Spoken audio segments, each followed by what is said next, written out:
Magandang gabi sa inyong lahat. Muli itong yung Kuya F. Santos. At muli po tayo magbabahagi ng munting kaalaman, dagdag kaalaman. Ang title po ng ating topic ay hindi nawawala ang iyong liwanag kapag ito ay iyong ibinabahagi sa iba. Ang kabutihan ay hindi nauubos kapag ito ay ating binabahagi. Isipin ninyo yung mga kandila. Kahit sindihan nito ang kanyang kapwa kandila, nananatili pa rin ang kanyang liwanag.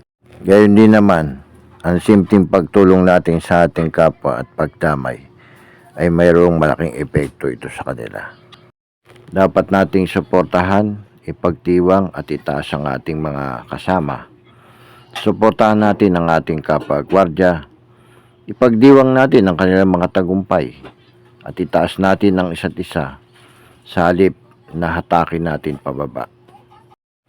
Tandaan mo, walang mawawala sa iyo kapag ito ay ating ginawa. Mas lumalalim ang tiwala sa iyo kapag mayroon kang kabutihang ginawa. Mas lumalawak ang respeto sa iyo sa pagbibigay mo ng suporta sa iba. At lumalakas ang inyong samahan, ang inyong pagkakaisa. Yan nais kong ipaalaala sa inyo. Hindi mababawasan ang liwanag mo sa pagpapaliwanag mo sa iba. Ang tunay na lakas ay nasa kabutihan, hindi sa pagyayabang. At ang respeto ay hindi hinihingi. Ito'y binibigay na kusa sa mga taong nararapat. Sa uli, dalhin ninyo ang inyong ilaw saan man kayo pupunta, saan man kayo paroroon. Hindi mo kailangan sumigaw para mapansin.